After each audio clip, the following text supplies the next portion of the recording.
आज है 30 नवंबर 2023 दिन गुरुवार। Welcome back to clean news UP. चलिए देखते हैं उत्तर प्रदेश की 25 फटाफट बड़ी खबरों को। 200 करोड़ रुपए से बनेगा गौ विज्ञान अनुसंधान और प्रशिक्षण केंद्र, ये होगी खासियत।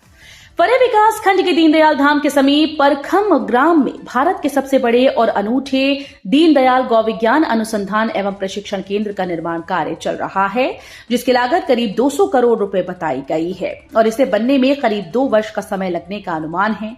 पूरे अनुसंधान संस्थान परिसर में विभिन्न प्रकार के करीब 1.5 दर्जन प्रकल्पों पर कार्य होगा। 60 वर्ष से अधिक महिलाओं को रोडवेज में मुफ्त यात्रा, महिला वोटर्स को साधने की कोशिश।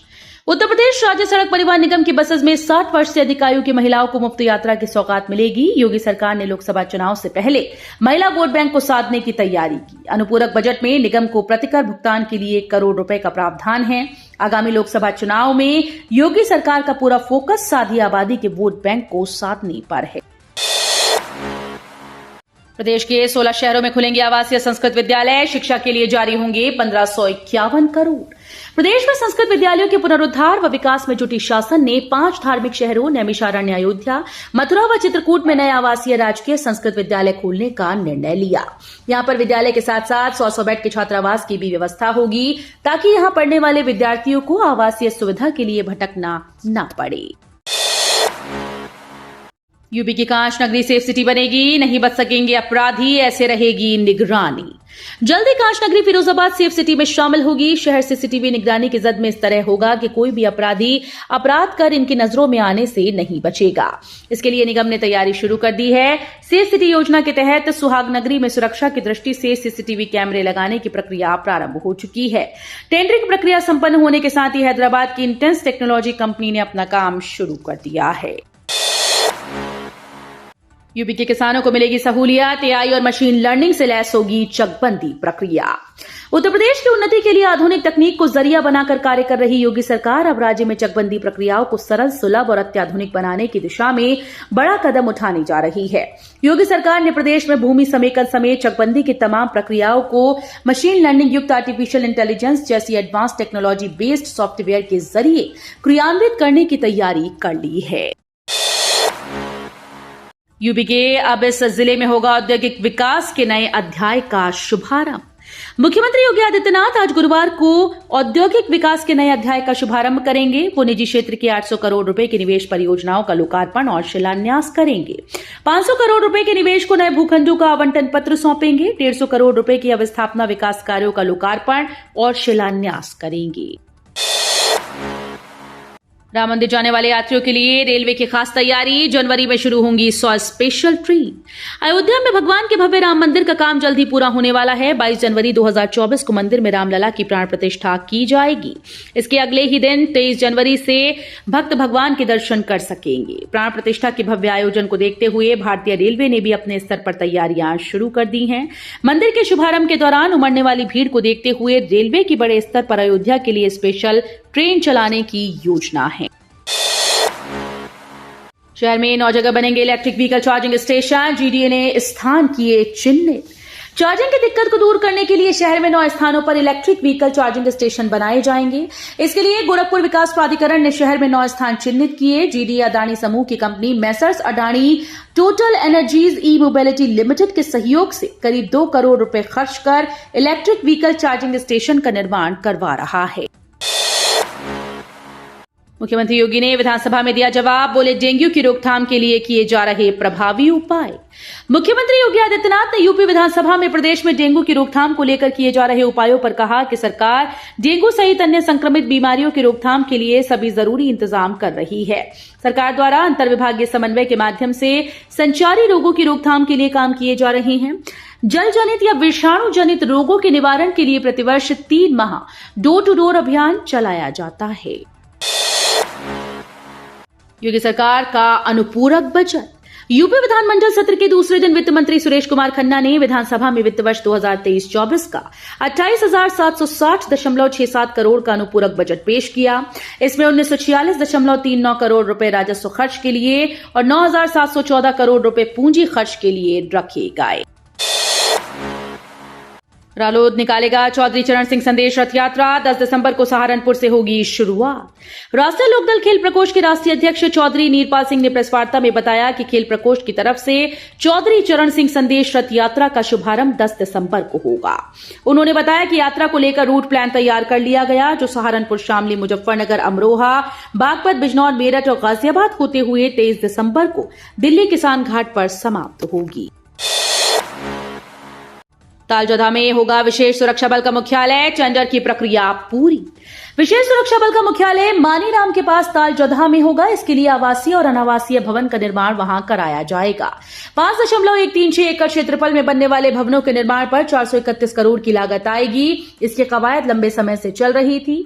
जमीन मिलने के बाद लोक निर्माण विभाग के निर्माण खंड भवन डिवीजन की तरफ से टेंडर कर दिया गया। यूपी के लोगों के लिए खुशखबरी, पर्यटन स्थल विकास योजना पर सबसे ज्यादा खर्च करेगी योगी सरकार। विधानमंडल में सरकार द्वारा पेश किए गए अनुपूरक बजट में उत्तर प्रदेश के हर विधानसभा क्षेत्र में कम से कम एक पर्यटन स्थलों के विकास के लिए अतिरिक्त 100 करोड़ रुपए की मांग की गई। साथ ही अयोध्या में पर्यटन स्थलों के संरक्षण और विकास के लिए अनुदान हेतु अतिरिक्त 50 करोड़ की मांग रखी गई। कोरे में भी 75 किलोमीटर की रफ्तार से दौड़ेंगी ट्रेन, लग रहा फॉग सेफ डिवाइस। कोरे के दौरान भी ट्रेन के संचालन में कोई बाधा न आए, इसके लिए सभी ट्रेन में फॉग सेफ डिवाइस लगेगी। ये डिवाइस सिग्नल के 500 मीटर पहले ही लोको पायलट्स को सतर्क कर देती है। इस डिवाइस के लगने के बाद ट्रेन को 75 किलोमीटर प्रति घंटे की स्पीड से चलाया जा सकता है, जबकि बिना इस डिवाइस की अधिकतम स्पीड 60 किलोमीटर प्रति घंटा रखी जाती है। योगी कैबिनेट में विस्तार की सुगबुगाहट तेज, अमित शाह से आज 30 को मुलाकात करेंगे ओपी राजभर। योगी सरकार में मंत्री बनने की लंबे समय से प्रतीक्षा कर रहे सुबह सपा प्रमुख ओम प्रकाश राजभर आज 30 नवंबर को केंद्रीय गृह मंत्री अमित शाह से दिल्ली में मुलाकात करेंगे। वे वहां भाजपा के राष्ट्रीय अध्यक्ष जेपी नड्डा से मिलेंगे। राजभर ने कहा कि दूसरे प्रदेशों में हो रहे विधानसभा चुनाव में व्यस्तता के कारण ही मंत्रिमंडल विस्तार में देरी हो रही है। अखिलेश यादव बोले, निजी अस्पतालों को बढ़ावा देने के लिए सरकारी अस्पतालों को बर्बाद कर रही योगी सरकार। उत्तर प्रदेश विधानसभा के शीतकालीन सत्र में समाजवादी पार्टी के अध्यक्ष अखिलेश यादव ने कहा कि ये सरकार जानबूझकर सरकारी व्यवस्थाओं को इसीलिए खत्म कर रही है ताकि लोग ज्यादा से ज्यादा निजी अस्पतालों में इलाज करवाएं। सरकार की जो जिम्मेदारी है कि गरीब को सरकारी अस्पतालों में इलाज मिल जाए, वो जिम्मेदारी सरकार नहीं निभा रही। लखनऊ एयरपोर्ट अब पूरी तरह से निजी हाथों में, अधिकारियों का उठ गया डेरा। लखनऊ एयरपोर्ट का प्रबंधन अब पूरी तरह से निजी हाथों में आ गया है। यहां कार्य कर रहे एयरपोर्ट अथॉरिटी के अधिकारियों की प्रतिनियुक्ति का समय पूरा होने के बाद टर्मिनल प्रबंधन और अन्य कार्य निजी कंपनी के हवाले कर दिए गए। यहां से एयरपोर्ट अथॉरिटी के अधिकारियों का स्थानांतरण कर दिया गया। एयरपोर्ट अथॉरिटी ऑफ इंडिया के अधिकारी सीनियर मैनेजर नियोगी जयंतों का अयोध्या तबादला हो गया है। सरदर्द बने परीक्षा फॉर्म, बैक पेपर फिर टलना तय। चौधरी चरण सिंह विश्वविद्यालय से संबद्ध कॉलेजेस में वार्षिक बैक और सेमेस्टर परीक्षा फॉर्म छात्र छात्रा और कॉलेजेस के लिए सिरदर्द बन गए। विश्वविद्यालय खुलते ही हजारों छात्र फॉर्म सही कराने और खुलवाने के लिए काउंटर पर पहुंच गए। सैकड़ों किलोमीटर दूर से किराया खर्च करके आए छात्र सुबह 10 बजे लाइन में लग चुके थे, जबकि कंपनी के कर्मचारी 11 बजे काम करने पहुंचे। फीस शून्य दिखाने, तय फीस से अधिक फीस कटौती करने, फॉर्म न खुलने, पेपर कोड गलत भरने और अधूरे पेपर खुलने सहित अनेक समस्याओं के साथ छात्र दिन भर लाइन में जूझते रहे। जितनी पार्किंग उतने ही फ्लैट बना सकेंगे, योगी सरकार का बड़ा फैसला। शहरों में जाम से निजात दिलाने के लिए घरों में पार्किंग की सुविधा को बढ़ावा दिया गया है। ग्राउंड फ्लोर पर पार्किंग की व्यवस्था करने पर भवन स्वामियों को एक मंजिल अतिरिक्त निर्माण की अनुमति दी जाएगी। संस्थानों में आए दिन होने वाले शॉर्ट सर्किट की रोकथाम के लिए तारों की एमबी भी मानक के अनुसार लगाना अनिवार्य कर दिया गया है। मुस्लिमों के लिए पीएम मोदी का बड़ा ऐलान। हैदराबाद के करीमनगर में बीजेपी की राष्ट्रीय कार्यकारी समिति की बैठक हुई। इस दौरान पीएम मोदी ने बड़ा ऐलान करते हुए मुस्लिम नेताओं से कहा कि उनकी सरकार सच्चर समिति की सिफारिशों के आधार पर शिक्षा और स्वास्थ्य क्षेत्रों में मुसलमानों के लिए और अधिक कल्याणकारी योजनाएं शुरू करेगी। वहीं मोदी ने बीजेपी नेताओं से पसमानदा मुसलमानों पर ध्यान केंद्रित करने और उनके उत्थान के लिए प्रयास करने के निर्देश दिए। योगी सरकार ने एफडीआई पॉलिसी 2023 के तहत पहली लैंड सब्सिडी को दी मंजूरी। यूपी में फॉरेन डायरेक्ट इन्वेस्टमेंट पॉलिसी 2023 यानी एफडीआई 2023 के तहत योगी सरकार ने पहली कंपनी को फ्रंट एंड भूमि सब्सिडी देने का निर्णय कर लिया है। इस संबंध में अवस्थापना और औद्योगिक विकास आयुक्त मनोज कुमार सिंह की ओर से फूजी सिल्वरटेक कंक्रीट प्राइवेट लिमिटेड के द्वारा प्रस्तावित प्रोजेक्ट के लिए फ्रंट एंड भूमि सब्सिडी प्रदान करने की मांग के सापेक्ष लेटर ऑफ अप्रूवल व एलिजिबल सर्टिफिकेट जारी किया गया है।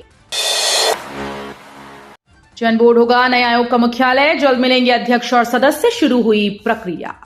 नए शिक्षा सेवा चयन आयोग की नियमावली को कैबिनेट से मंजूरी मिलते ही इसके अध्यक्ष और सदस्यों की नियुक्ति प्रक्रिया पर काम शुरू हो गया। एक सप्ताह में अध्यक्ष और सदस्यों की नियुक्ति के लिए विज्ञापन जारी होने और 1 से 1.5 माह में इसकी नियुक्ति प्रक्रिया पूरी होने की उम्मीद है। उत्तर प्रदेश माध्यमिक शिक्षा सेवा चयन बोर्ड प्रयागराज का परिसर नए आयोग का मुख्यालय होगा। स्नातक व स्नातक की परीक्षा कार्यक्रम में हुआ बदलाव। एक तिथि में 2 प्रश्न पत्र के चलते राजा महेंद्र प्रताप सिंह राज्य विश्वविद्यालय से संबद्ध महाविद्यालयों में स्नातक व परास्नातक के कार्यक्रम में बदलाव किया गया। 7, 11 और 22 दिसंबर को होने वाले कुछ प्रश्न पत्रों की परीक्षाएं 24 दिसंबर को होंगी, जिसके लिए संशोधित कार्यक्रम जारी कर दिया गया। बड़ी खुशखबरी, 5 साल के लिए बढ़ी मुफ्त अनाज योजना। केंद्र सरकार ने बड़ी खुशखबरी दी है। दरअसल केंद्र की मुफ्त अनाज योजना 5 साल के लिए बढ़ा दी गई। इससे करीब 81 करोड़ लोगों को फायदा होगा। केंद्रीय मंत्री अनुराग ठाकुर ने कहा कि इस योजना में करीब 11.80 लाख करोड़ खर्च किया जाएगा। इसके साथ ही केंद्रीय मंत्रिमंडल ने 2 साल के लिए 15,000 महिला स्वयं सहायता समूहों को ड्रोन उपलब्ध कराने की एक केंद्रीय योजना को भी मंजूरी दी। भारत श्रीलंका के बीच T20 और वनडे सीरीज का ऐलान। भारतीय क्रिकेट टीम जुलाई 2024 में श्रीलंका दौरे पर रहेगी। वहां भारत और श्रीलंका के बीच 6 व्हाइट बॉल मुकाबले यानी 3 वनडे और 3 T20 मैच खेले जाएंगे। ये सीरीज T20 WC के बाद खेले जाएंगे। श्रीलंका क्रिकेट बोर्ड की तरफ से इसका ऐलान किया गया है। भारत के अलावा Zimbabwe, Afghanistan, Bangladesh, England, New Zealand, West Indies और साउथ अफ्रीका भी श्रीलंका दौरे पर रहेगी। तो ये थी आज की 25 फटाफट बड़ी खबरें। अगर आपको न्यूज पसंद आई हो तो वीडियो को लाइक और शेयर जरूर करें। धन्यवाद।